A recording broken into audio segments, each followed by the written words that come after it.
Hello there, I am Jamie Jack. Welcome to the making of my student film.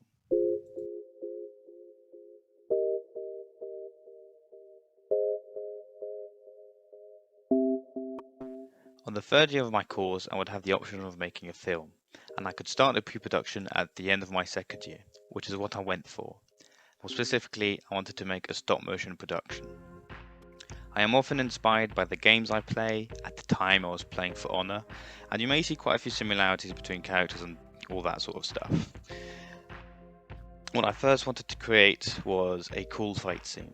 It was something I wanted to animate, and I was really excited of getting a load of puppets to bash each other. At first, for the setting, I pictured this painting that I saw in a museum from William Hodges, and also I visited a place on holiday with my dad called Le Château des Beaux. I could see the ruins, I thought it looked cool. I thought it would be a really good location for a fight scene. I thought it was really good. I could see my pups there.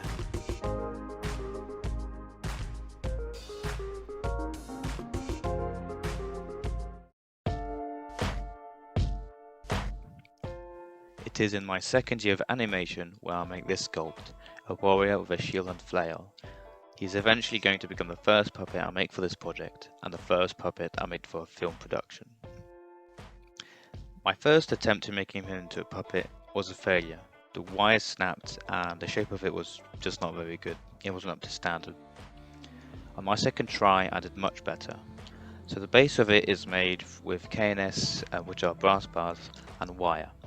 On top of that, I add solid and soft foam to make the basic shapes, of which I then wrap with latex fabric to make the base of the clothing.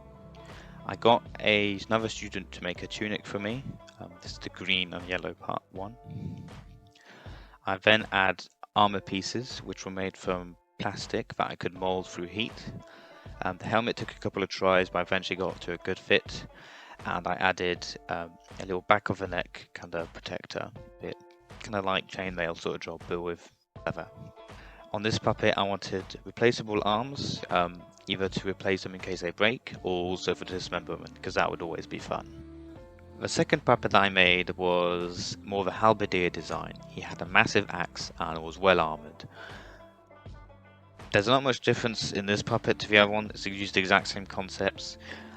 The only difference is that instead of replaceable arms, I had replaceable wrists, and that's also because I may have potentially forgotten to add those, and replacements are important, and the wrists were rather easy to break as the wire is thinner and they move quite a bit, but I did add those in the end. The other thing to say about this puppet is that the helmet was a bit tricky. Getting a round shape is just through molding and stuff is a bit tricky, and it took me 2 proper goes of getting it done. The first one was actually done in second year, and I redid the helmet in third year when I came back from summer holidays. At first I wasn't even sure that I was going to make a third puppet. I was only certain about my story when I came back from the summer holidays. And for this puppet, the concepts are pretty much the same, replaceable wrists as well. The idea of this one is a knight with a long sword. It's a pretty basic version, but it's something really nice. For this puppet, I used the university facilities in the 3D printing. I was knowing I was going to make a nice sword and a nice helmet with my hands, and 3D printing was a good option, so I used that. This puppet took a little longer to make. I actually only finished it after I'd started filming.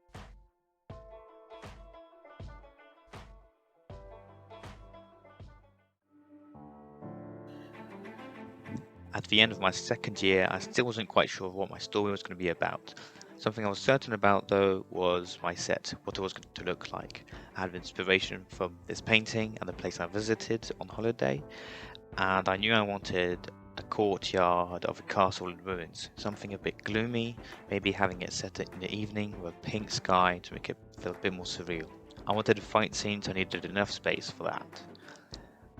To accommodate the space, I had to make this set in 3 pieces, and I made it modular to make it easy. The set had 3 pieces, and each wall was removable, except the tower piece. I even made the little props inside to be removable. I got a bit of help with the tree, and also the little altar, on which the relic eventually sits upon. And all of those things could be removed, just to make it easier to film, and just also easier to store.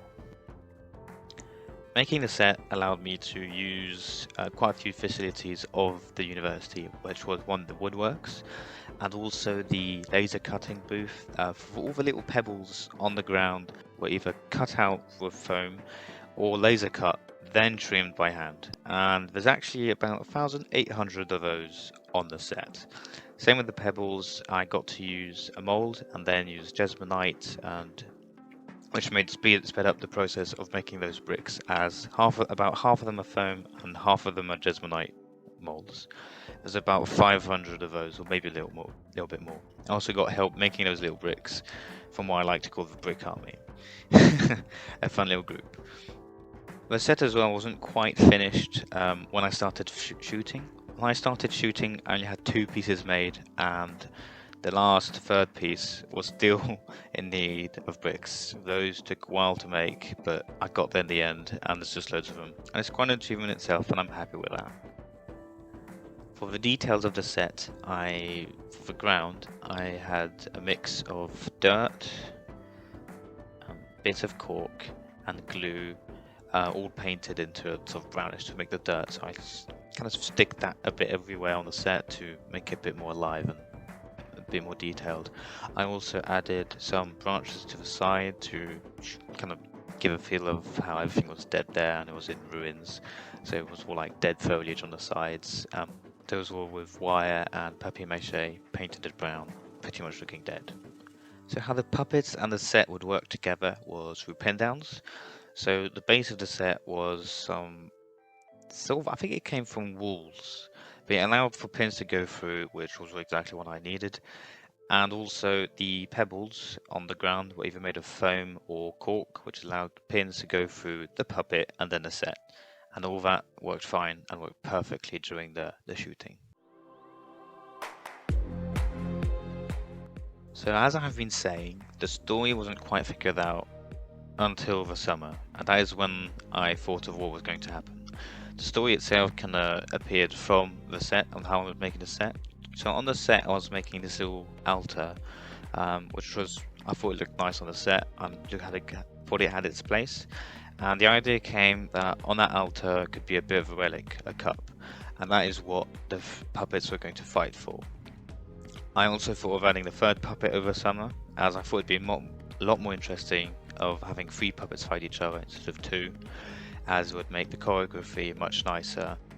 So it's over the summer that I thought that I go into costume from something I made a while back and used gardening tools and sticks, and that became the live footage and the reference I then used in animating, and I also used that footage when making my animatic just that much better.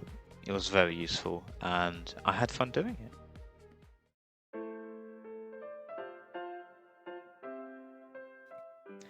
I began animating right after the Christmas break. I started chronologically. Unfortunately, that wasn't quite possible as I only had 2 pieces of the set made and 2 puppets were made out of 3. The way I went about it was I didn't have a schedule, but that didn't matter to me. I just animated when I came in, and then in the evening or late afternoon I would continue working on the set and the puppets, and I simply worked as a week-by-week basis, seeing what I had to do and just getting it done. I feel like I had a good work balance. I pretty much animated and worked on my project the whole week. I came in from like 9 to 10 and left only around 5 to 8. I kept the weekends to myself for activities and anything else really. Animating was fun, and I find the most challenging shots to be the ones with 3 puppets, as I had to keep in mind 3 movements at the same time. They worked really well. They did exactly what I needed them to do. They didn't do everything I wanted them to do, but that was okay. I did have a few little frustrating moments where I would bash the camera and then I'd have to put that into place, but at the end of the day it became seamless and there had no problems from there. I did have a few problems with lighting from time to time where the shot would be slightly different from shot to shot, but post-production allowed that to make it possible. It wasn't fun to correct. When it came to the blood scenes, I only had those figured out while shooting. I had someone to help me with figuring out what I needed to do, but I ended up going with what I wanted, but it was still good help.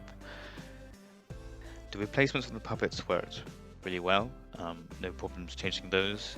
Puppets all worked great. Unfortunately, just at the end, one of the puppets' leg kind of snapped. I did need to repair it, and it was only for the last shot it was shooting, so it went all good at the end of the day, but a bit of a scare at the time.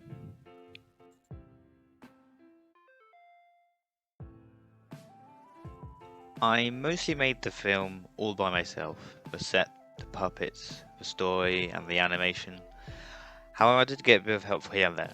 I got some feedback assistance from the tutors and some fellow students. I also had people help me when a couple of props. So I had someone help with the sewing. I got a 3D printing blueprint from someone else. I also got the brick army. They helped build a couple of bricks. It was always fun to use them, and I think it helped them a little bit mentally. I also got some help with some of the set props, such as the tree. I think the altar as well. The sewing and all of that on the puppets was also made by someone else. My sewing skills aren't very good, so I needed help for that. I also got people for sound, so I got a composer and someone doing the sound design for me as well.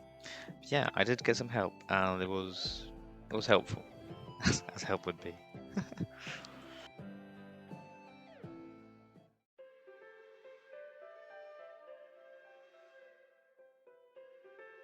Making this film was good fun, rewarding, and a challenge. I do feel like I rose up to that pretty well. Things I have to say would be I started out with this with the thought of making it all by myself, doing absolutely everything. However, I've quickly found out that wasn't going to be possible, as I didn't have all the skills I needed, especially when it came to sound. I do believe that me doing this without a schedule wasn't a problem at all during animating, but it did become more of a problem when I had finished doing that and I was starting to ask people for sound, and when I got a composer as well. I do feel like I lost a bit of track of time at that point, and having a schedule could have helped keep me more on track and get things done quicker. Apart from that, what I have to say is I enjoyed animating, and I do feel my animating did get better, but the animation also did get harder, and I did deal with fluids towards the end. But all in all, good stuff. I'm happy with it. I'm proud of it. I do have to say, on that last day of shooting, I felt a little bit of oof. I had just done all my film. I was really happy, but also a bit sad as I had just done something I really enjoyed and it had now finished. It also felt like it was closer to the end of university, which I was very much enjoying. It's lovely people here, and I just felt like I was going to miss that dark and gloomy room. However, I do feel like this dark and gloomy room is going to help me get to another dark and gloomy room, which also going to be great. And I'm looking forward to where the future takes me to, and I'll see when I get there. All in all, this project was good fun. I enjoyed it, and to the next one.